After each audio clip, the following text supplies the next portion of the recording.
നമസ്കാരം. മഠത്തിലെ രുചിയിലേക്ക് എല്ലാവർക്കും സ്വാഗതം.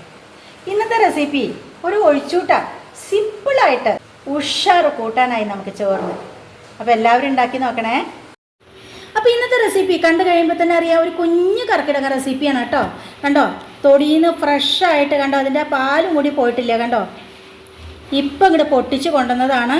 അത് ഞാനൊരു ചേമ്പിൻ്റെ ഇല അല്ലെങ്കിൽ താളിൻ്റെ ഇല, ഓരോ സ്ഥലത്തും ഓരോന്നാണ് പറയുക. ചിലയിടത്ത് താളുന്നുണ്ടാ പറയും, ചേമ്പുന്താള പറയും. എന്ത് തന്നെ പേരായിക്കോട്ടെ, നമുക്കൊരു കുഞ്ഞി കർക്കിടക റെസിപ്പി കേട്ടോ. ഒരു അവിയലാണ്, ഞാൻ പുളിങ്കറിയൊക്കെ ഉണ്ടാക്കിയിട്ടുണ്ട്. അപ്പോൾ ഇത് അരിയാൻ വേണ്ടിയിട്ട് എനിക്ക് ഭയങ്കര ഇഷ്ടമാണ് കേട്ടോ. ആദ്യം തന്നെ നമ്മൾ തോല് കളയണം. തോല് കളയാൻ നല്ല രസമാണ് കേട്ടോ. അത് ഇങ്ങനെ എടുക്കുക ഉണ്ടോ, അതൊക്കെ ഞാൻ മുന്നേ കാണിച്ചതാണ്. പെട്ടെന്ന് തന്നെ വെന്ത് കിട്ടും കണ്ടോ. ഫ്രഷായിട്ട് ഇങ്ങനെ തൊടിയിൽ നിൽക്കുന്ന സമയത്ത് പിന്നെ നമ്മൾ എന്തിനാ കർക്കിടക റെസിപ്പി ഇടാതിരിക്കുന്നത്? ഇതൊക്കെ ഇവിടെയൊക്കെ മാർക്കറ്റിൽ കാണാം. എനിക്ക് ആദ്യമൊക്കെ ഭയങ്കര അത്ഭുതമായിരുന്നു. ഇവിടെ വന്നോടുമ്പോഴൊക്കെ മാർക്കറ്റിൽ തന്നെ കെട്ടാക്കിയിട്ട് വെച്ചിട്ടുണ്ടാവും. താളും തണ്ട്, ചേനത്തണ്ട്, ചേമ്പും തണ്ടൊക്കെ. അപ്പോൾ ഇതേപോലെ നമുക്കെല്ലാം തോല് കളയാം ആദ്യം. എന്നിട്ട് നമുക്ക് നീളത്തിൽ അവിയലിന് നമ്മൾ എങ്ങനെ നുറുക്കണം അതേപോലെ. ഇത് മാത്രം കൊണ്ടാട്ടോ, ഈ താളും തണ്ടുകൊണ്ട് മാത്രമാണ് ഇന്നത്തെ അവിയൽ. വളരെ സിമ്പിളാണ്.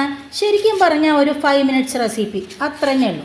അപ്പോൾ നമുക്കിത് ആദ്യം തന്നെ ഇതൊക്കെ തോല് കളഞ്ഞിട്ട് നന്നായിട്ട് അരിഞ്ഞെടുക്കാം കേട്ടോ. അപ്പോൾ കണ്ടോ, ഞാനൊക്കെ ഇതുണ്ടാവും ഇങ്ങനെ തോല് കളഞ്ഞ് വെച്ചിട്ടുണ്ട്. കറി നാവണ്ട വിചാരിച്ചിട്ട് ഇങ്ങനെ താളിൻ്റെ ഇലയിൽ തന്നെയാണ് വെച്ചിരിക്കുന്നത് കേട്ടോ. ഇനി ഞാൻ പണ്ട് പറഞ്ഞിട്ടുണ്ടായിരുന്നൊരു വീഡിയോയിൽ, ഇത് കട്ടിംഗ് ബോർഡിൽ വെച്ചിട്ട് അരിയേണ്ട ഒരു കാര്യമില്ല. ഇങ്ങനെ നൈസായിട്ട് നമ്മൾ, ഇത് പെട്ടെന്ന് വേവണതാണ്. അതുകൊണ്ട് തന്നെ നമുക്ക് ഇഷ്ടമുള്ള മാതിരി നൈസായിട്ട്, അവിയലിൻ്റെ കഷ്ണം എന്ന് പറയുമ്പോൾ അറിയാലോ, അങ്ങനെ വലുതായിട്ട് കണ്ടോ, ഇങ്ങനെ അരിയേ വേണ്ടുള്ളൂ കണ്ടോ, ഈ ഒരു പരുവത്തിൽ. അപ്പോൾ നമുക്കൊക്കെ അങ്ങനെ അരിഞ്ഞെടുക്കാം കേട്ടോ.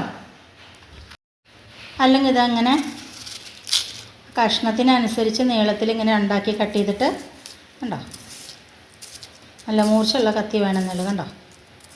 അതേപോലെ നമുക്ക് അരിഞ്ഞെടുക്കാം.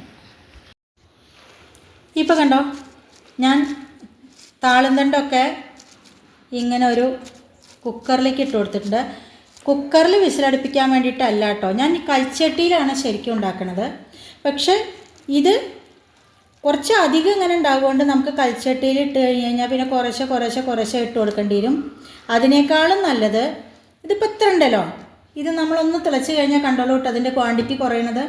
അപ്പോൾ ഇതിലേക്ക് അധികം വെള്ളം ഒഴിക്കേണ്ട, നന്നായി കഴുകിയതാണ്. ഇതിൽ നല്ലോണം വെള്ളം ഇറങ്ങി വന്നോളും. അപ്പോൾ ഞാൻ ആവശ്യത്തിന് ഉപ്പ് ഇട്ട് കൊടുക്കുകയാണ്. അതേപോലെ തന്നെ കുറച്ച് മഞ്ഞൾപ്പൊടി. എന്നിട്ട് ഒരു 1/4 ഗ്ലാസ് വെള്ളം മാത്രമേ ചേർത്തുന്നുള്ളൂ കേട്ടോ. മതി. ഇനി ഇത് അടുപ്പത്ത് കൊണ്ടുവയ്ക്കാം. എന്നിട്ട് ഒന്ന് തിളച്ചിട്ട് നന്നായിട്ട് താണതിന് ശേഷം കൽച്ചട്ടിയിലേക്ക് ആക്കാച്ചിട്ടാണ് കേട്ടോ. ഇപ്പോൾ ഇതിലേക്ക് അവിയലിലേക്ക് അരയ്ക്കേണ്ട, ഒന്ന് ഒതുക്കിയെടുത്താൽ മതി കേട്ടോ.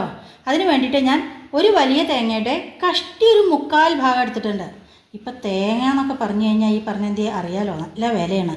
ഞാനിവിടെ ഇപ്പോൾ തേങ്ങ ഇല്ലാതെ പുളിങ്കറി മുളകൊക്കെ വെക്കാറ്. ഇന്നിപ്പോൾ എന്തായാലും ഇതിലേക്ക് തേങ്ങ വേണം, അതുകൊണ്ട് എടുത്തു എന്ന് മാത്രം കേട്ടോ. പിന്നെ ആവശ്യത്തിന് കുറച്ച് എരിയുള്ള പച്ചമുളകാണത്. നമ്മൾ നല്ല ജീരകം ഇടണം, അതാണ് അതിൻ്റെ ഒരു ടേസ്റ്റ്. നല്ല ജീരകം, അതായത് ചെറിയ ജീരകം. ഇനി കുറച്ച് മഞ്ഞൾപ്പൊടി ഇതിലേക്ക് ഇട്ട് കൊടുക്കുക. ഇത്ര മാത്രം മതി. നല്ല ജീരകം, നാളികേരം, പച്ചമുളക്, കുറച്ച് മഞ്ഞൾപ്പൊടി. ഒന്ന് ഒതുക്കിയെടുത്താൽ മതി. വെള്ളം ഒഴിച്ചിട്ട് ഇങ്ങനെ മിനിമിനേന് അരയ്ക്കേണ്ട കാര്യമില്ല കേട്ടോ. ഇപ്പോൾ കണ്ടോ, നമ്മുടെ ചേമ്പുന്താളമൊക്കെ ഇങ്ങനെ എത്ര കുറച്ചായി നോക്കൂ. ഒറ്റ പാത്രം ഉണ്ടായിരുന്നല്ലേ. ഇനി ഞാൻ ഇതൊരു കൽച്ചട്ടിയിലേക്ക് മാറ്റുകയാണ് കേട്ടോ. ഇനി ഇതിലേക്ക് ഒന്ന് നന്നായിട്ട് അടിച്ചിട്ടുണ്ട്. മിക്സിയിലിട്ടിട്ട് മോരാക്കിയിട്ടൊന്നുമില്ല, തൈരാണ്. പക്ഷെ ഒന്ന് ഉടച്ചിട്ടുണ്ട്, അത്രയേ ഉള്ളൂ. അത് ഒഴിച്ചു കൊടുക്കുക. ഒന്ന് വെയിറ്റ് ചെയ്യാം. അപ്പോൾ ഇതിലേക്ക് ഞാൻ 2 വലിയ മുളക്, കഴിഞ്ഞ ദിവസം പാലക്കാട് പോയപ്പോൾ അവർ പറഞ്ഞു 2 മാസമൊക്കെ എത്ര ഇത് വരുള്ളൂ. കണ്ടപ്പോൾ നല്ല ഭംഗി കണ്ടോ, വലിയ മുളകാണ്. ക്യാപ്സിക്കം നല്ല കേട്ടോ, ഇതിൽ കൂടുതൽ വലിപ്പത്തിൽ തോന്നുകയാണ്. നല്ല മുളകാണ്, എന്നാൽ വലിയ എരിയില്ല, വല്ലാത്തൊരു സ്വാദ്. അപ്പോൾ ഞാൻ നന്നായിട്ട് കഴുകി വെച്ചതാണ്. അപ്പോൾ ഇതിങ്ങൊരു ഭംഗിക്കാണ്ട് ഇട്ട് കൊടുക്കാം കേട്ടോ.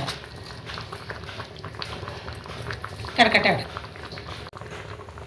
കണ്ടോ, ഈ മുളക് ഇങ്ങനെ വല്ലാതെ ഉടഞ്ഞ് വേവണമെന്നൊന്നുമില്ല. നമ്മൾ കുറച്ച് മോര്, അതായത് തൈര് വല്ലാതെ ഉടച്ചിട്ടില്ല. അപ്പോൾ നന്നായിട്ട് തിളച്ച് വന്നിട്ടുണ്ട്. ഇനി നമ്മൾ ഒതുക്കിയെടുത്തതുണ്ടല്ലോ, ഇതാ ഇങ്ങനെയാണ് പാടുള്ളൂ കേട്ടോ. ഒരിക്കലും വെള്ളം ചേർത്ത് അരയ്ക്കരുത്. ഇതാ ഇങ്ങനെ ഒതുക്കിയെടുത്തത് ഇങ്ങനെ പൂമാതിരി ഇങ്ങനെ വീഴണം കേട്ടോ. ഇതങ്ങ് ഇട്ട് കൊടുക്കുക. വെള്ളമൊന്നും വേണ്ട. ഇട്ട് കൊടുത്ത ഉടനെ നമുക്ക് ഇളക്കണ്ട, ഒന്നിങ്ങനെ ഇരിക്കട്ടെ. തിളയ്ക്കുന്നുണ്ടല്ലോ, ഒന്നങ്ങനെ ഇരിക്കട്ടെ കേട്ടോ. ഇപ്പം കണ്ടോ, ഞാൻ നല്ലോണം സിമ്മിൽ വെച്ചിട്ടുണ്ട്. തേങ്ങ ഒതുക്കിയതിന് ശേഷം അതിട്ട് കൊടുത്തതിന് ശേഷം കണ്ടോ ഒന്ന് നന്നായിട്ട് ചൂടായി വന്നിട്ടുണ്ട്. ഞാൻ നന്നായിട്ടൊന്ന് തിളച്ച് തെറിക്കേണ്ട വെച്ചിട്ട് ലോ ഫ്ലെയിമിലാക്കിയിട്ടുണ്ട്. നമുക്ക് കറിവേപ്പില ഇട്ട് കൊടുക്കാം. എന്നിട്ട് ഒന്ന് ഫ്ലെയിം കൂട്ടാം കേട്ടോ. ഇപ്പം കണ്ടോ, നമ്മൾ അരപ്പ് ചേർത്തതിന് ശേഷം ഇങ്ങനെ മതി. കാരണം ഇത് കൽച്ചട്ടിയാണ്. ഇത് ശരിക്കും നമ്മൾ സദ്യക്ക് ഇലയുടെ തലപ്പത്ത് വിളമ്പണ അവിയലല്ല കേട്ടോ. കുറച്ച് ഒഴിച്ചുവിട്ടാൽ മാതിരി തന്നെയാണ്. പക്ഷേ ഈ ഒരു കട്ടിയൊന്നും ഉണ്ടാവില്ല കേട്ടോ. കൽച്ചട്ടിയാണേ. ഇരുന്ന് തിളച്ചിട്ട് ഒന്ന് നന്നായിട്ട് വറ്റും. കണ്ടോ, ഇപ്പം ഈ ഒരു പരിവാണ്.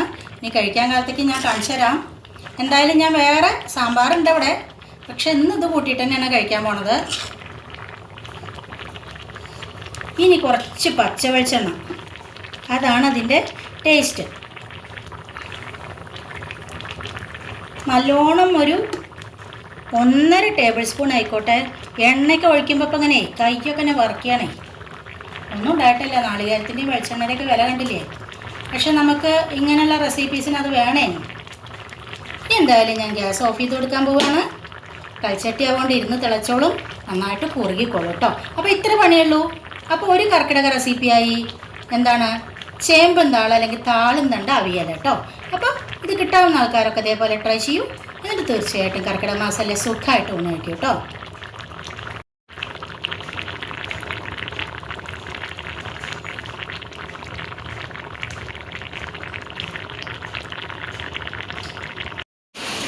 അപ്പോൾ കണ്ടോ, നമ്മുടെ ഒഴിച്ചൂട്ടാൻ അവിയൽ ഞാൻ പറഞ്ഞില്ലേ, സദ്യയുടെ അവിയലല്ല, അത്യാവശ്യം നല്ല കട്ടിയായിട്ടുണ്ട്. വിളമ്പാം. ചോറ് വിളമ്പിയിട്ടുണ്ട്.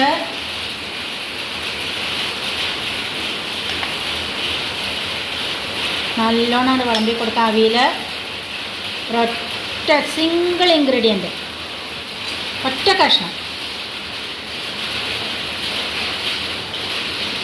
ഒന്നേ ഉള്ളെങ്കിലും ഇതിൻ്റെ സാധനം എന്താവും അറിയോ?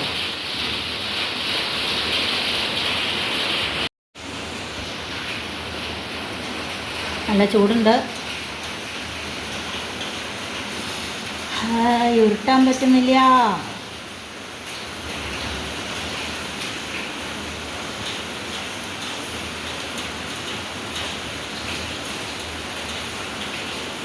എല്ലാവരും കഴിച്ചോളൂ.